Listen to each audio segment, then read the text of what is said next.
ताज्या आणि सुपरफास्ट बातम्या पाहण्यासाठी स्वराज्य न्यूज मराठीला सबस्क्राईब करा आणि बेल बटन प्रेस करा. तुमच्यासारख्या अधिकाऱ्यांना 2 एकर नाही आहे. तुम्ही लिंगायताचं धर्मगुरूचं जाणून बुजून अपमान करण्याचा आहे, एक लक्षात ठेवा. 2 एकर काय तसं हजारो एकर जमीन त्यांच्या नावाने आहे. तुमच्या 2 एकरसाठी त्यांनी काय बसले नाही आहेत. पण तुमचं वागणूक जे आहे ना साहेब, त्याच्यासाठी आम्ही इथं आलेलं आहे सांगायला. कळलं का? अहो सांगणं सोपं आहे साहेब. शिवलिंगायत समाजाच्या अनेक वर्षापासून आपल्याला माहीत आहे स्मशानभूमी माऊली जन्माला जायचं असतं आणि जे समाजामध्ये दफन केलं जातं त्यामुळे स्मशानभूमीची जागेचा फार मोठा अडचण होतो. हा समाजाच्या वतीने गेल्या अनेक वर्षापासून मागणी आहे की हद्दवाढ जसं झालं आहे त्या हद्दवाढप्रमाणे लोकांना स्मशानभूमी नाही. आज आपल्याला माहिती आहे धुळे सोलापूर असू द्या किंवा कारखान्याजवळचा माणूस वाद किंवा इकडं बाळ्यातनं वाद, तर त्याला पूर्णपणे तुळजापूर येसमध्ये आलं आणि त्या दफन करण्यासाठी दुसरं स्मशानभूमीच नाही. आणि त्यासाठी मी एकदा तिथं हिंदू स्मशानभूमीच्या इथं गेलं असताना तिथं रिकामं जागा दिसलं गोळ्या मारत. मग मी आयुक्तांना आल्यावर मी आयुक्तांशी संपर्क केला की बाबा इथं जागा रिकामं दिसते कुठल्या संस्थेमध्ये किंवा इथं दफनभूमी तिथं नाही आहे आणि आजूबाजूला सगळे दफनभूमी आहेत. तर जर करता ते शिवलिंगायत समाजाला मिळत असेल तर आपण घेऊन जावं. ते म्हणले की तुम्ही एक पत्र द्या. तर माझ्या पत्राप्रमाणे आयुक्त आणि अधिकारी किंवा त्या जागेवर जाऊन आले आणि ते देण्यास स्वीकार केलं. आणि ह्या सगळ्या गोष्टीचं पुढं काय झालं की आणि बापूंनी सगळं सांगितलं. मला एवढंच म्हणायचं होतं की ज्याप्रमाणे आम्ही पत्र दिलं, ज्याप्रमाणे त्यांनी सिद्धेश्वर देवस्थान पत्र केला, त्याला आम्ही पत्र दिल्यावर पुन्हा एकदा त्यांना बोलवून त्यांना तयार करण्याचा सातत्यानं प्रयत्न केले. ते पहिल्यांदा नको म्हणले, पण तरीही त्यांना तयार करून जर करता एखाद्या समाजामध्ये एखाद्या संस्थेचं नाव आम्ही जर करता जागा बघून सुचवलेलं असताना लोकप्रतिनिधी कळविलं असताना ह्या अधिकाऱ्यांचं एवढं काय इंटरेस्ट होतं की दुसऱ्या संस्थेला बोलवून तुम्ही घ्या म्हणून मागं लागणं, त्यांच्याबरोबर 3 मीटिंग करणं. तुम्ही दुसऱ्या समाजाचं जे आम्ही दुसऱ्या संस्थेचे पत्र दिलं होतं त्यांच्याबरोबर मीटिंग करायला पाहिजे होतं. आम्ही तो वडकी महाराजांचं त्यांच्या संस्थेत पत्र असं होतं की आम्ही आमच्या स्वखर्चानं सगळं करू तिथं असं स्पष्टपणे म्हणलेलं असताना आपण ते डावलून आता जर आज मला असं आज आम्ही बापू सगळेजण चर्चा केलं असताना तिथं माहीत झालं की त्या मी पत्र जे वडकी महाराज संस्थेला द्या म्हणून सांगितलं होतं ते पत्र आयुक्तासमोरच गेलं नाही.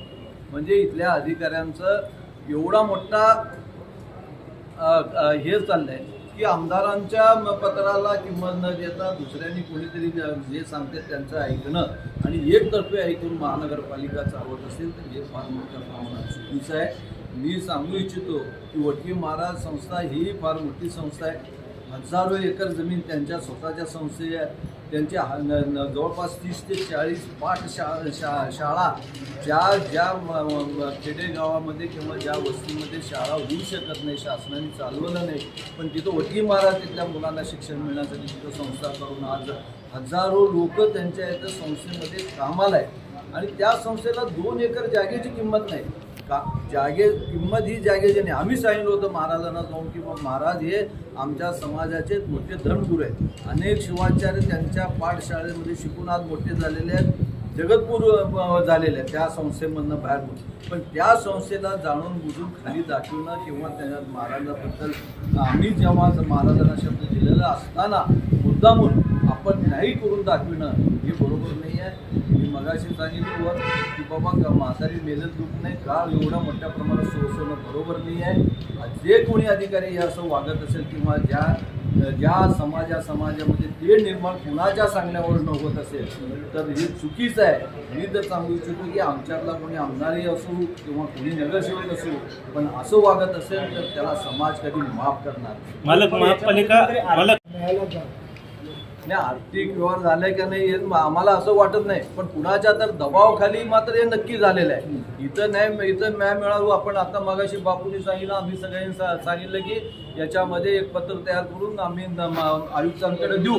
आयुक्तांना ते जी ठरवताना त्याला विकटित करावं असं आम्ही त्यांना सांगितलेलं आहे. कारण चुकीच्या पद्धतीनं ज्याचा ज्या प्रस्ताव तुम्ही निर्णय घेतलेला आहे की पूर्णपणे चुकीचं पद्धत आहे, ते चुकीचं पद्धतीचं असल्यामुळं विखंडित करावं. नाही केलं तर वर नाही ऐकलं तर आपण कोर्टामध्ये जाऊन हा प्रश्न. महापालिका प्रशासन महानगर प्रशासन काय केलंय का नाही वाटायचं काय स्पष्टच आहे ना. आज आपल्या सगळ्याच्या समोर आहे. 2 लिंगायत समाज, एवढं मोठं लिंगायत समाज सोलापूर शहरामध्ये असताना आजपर्यंत कुणीही कुठलंही राजकारण करत असताना कुणी असं समाजामध्ये भांडणं लावून कधी राजकारण केलं नाही. समाजाचे दुफळी व्हावं असं कधी विचार न करता आजपर्यंत राजकारण होत आलं. पण आजची परिस्थिती राजकारणाची वेगळी दिशा धरत आहे. म्हणूनच सांगू इच्छितो, म्हणूनच या दिशेला कुठेतरी थांबायला पाहिजे. संस्था दोन्ही एकच आहेत, दोन्ही लिंगायत समाज आहेत. जेवढं आमची सिद्धेश्वर महाराजाबद्दल भक्ती आहे तेवढीच भक्ती वडकी महाराजाबद्दल आहे. कारण वडकी महाराजांचे आज ज्यांच्याशी आम्ही शब्द दिलो होतो ते आमचे समाजाचे जगद्गुरू आहेत आणि त्यांच्याशी बोललं असताना हे दोन्ही जाणून बुजून करत असेल जे ते चुकीचं आहे. त्याला समाज विचार केल्याशिवाय याच्याबद्दल राहणार. तुम्हाला स्पष्टपणे सांगितलं पण 10 जुलै 25ला माननीय आमदार महोदय विजय देशमुख यांनी पत्र दिलं. त्याच्यात कोणत्याही संस्थेचं नाव नसल्यामुळं दूरध्वनीवरती आमदार महोदयाने आयुक्त साहेबांची चर्चा झाली की ह्याच्यात कोणत्याही संस्थेचं नाव नाही. आणि म्हणून 30 जुलैला माननीय आमदार महोदयांनी परत एकदा पत्र दिलं. होडगी बृहन्नाथाला ती जागा द्यावी म्हणून परत पत्र दिलेलं आहे. परंतु ते पत्र खालचे अधिकारी त्या आयुक्तांच्या निदर्शनास आणून नाही दिलं. त्याच्यामुळे आयुक्तांनी टिप्पणीच केली नाही त्याच्यावरती आणि कुणाचं पत्र नाही, कुठल्या संस्थेची मागणी नाही अशी टिप्पणी केली असेल. ती टिप्पणी पाहायला मिळाली नाही. पण माझा असं मत आहे की ह्याच्यात सखोल चौकशी व्हायला पाहिजे. जे असं समाजामध्ये तेढ निर्माण करतात त्यांच्यावर कठोर कारवाई झाली पाहिजे. जे दडपण्याचा पत्र, जे सुईचे पत्र दडपण्याचा प्रयत्न करतात त्या अधिकाऱ्यावर सुद्धा कठोर कारवाई झाली पाहिजे. मी आज सर्व सदस्यांना विनंती केलेली आहे. आज 2 आमदार किंवा 3रे आमदार आले तर सोन्याहून पिवळा आहे, नाही आले तर आम्ही दोन्ही आमदार आणि जे उपस्थित सदस्य आहेत त्या सर्व महापालिकेच्या नगरसेवकाच्या सर्वांची सहाय्याचं एक निवेदन तयार करून आम्ही देतोय. आणि त्या निवेदनामध्ये स्पष्ट म्हणतोय की ते निवेदन महापालिका आयुक्तांनी ते मान्य करू नये. कारण त्यांचा अभिप्राय नाही, त्यांची टिप्पण कुठलंही नाही. त्याच्यामुळे हा ठराव मान्य करू नये असं पत्र देणार आणि त्याची कॉपी पालकमंत्र्यांना सुद्धा देणार, आमचे नगरविकास मंत्र्यालाही देणार आणि न्याय घेण्याचा प्रयत्न करणार. मला विश्वास आहे तरी हे प्रकरण हे एवढं चिघळायचं काही कारण नाही आहे.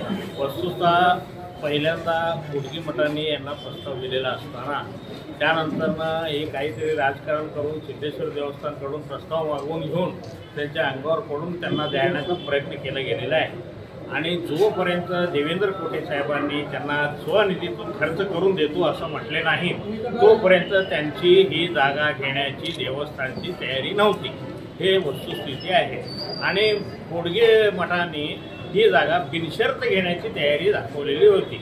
त्यामुळं पहिला हक्क जे आहे ते होडगे मठाचाच असल्यामुळे निर्विवादपणे ते होडगे मठालाच मिळाले पाहिजे असं माझं स्वतःचं मत स्पष्ट मत आहे. ठीक आहे. आणि सिद्धेश्वर देवस्थानने त्यांना कार्य करण्याकरता अनेक काही कामं असताना हे नाही त्या विषयामध्ये अजून एक त्यामध्ये विषय वाढवून घेण्याचं काही कारण नाही आणि राजकारण करण्याचं काही कारण नाही आणि समाजामध्ये तुकडी मारवण्याचं काही कारण नाही.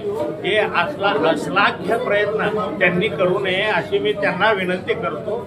आणि माझं कोण करायला धन्यवाद. हा सगळा प्रकार कोणामुळे झालेला आहे? कोण हे तुमच्या राजकारणामधले काही लोक मंडळी आहेत आणि ते देवस्थानचे सर्वा ज्यांच्यासमोर बाकीचे सगळे विश्वस्त असं उभारतात हे लोक करायला अजून कोण करणार? दुसरे हेच आहेत लोक. धन्यवाद.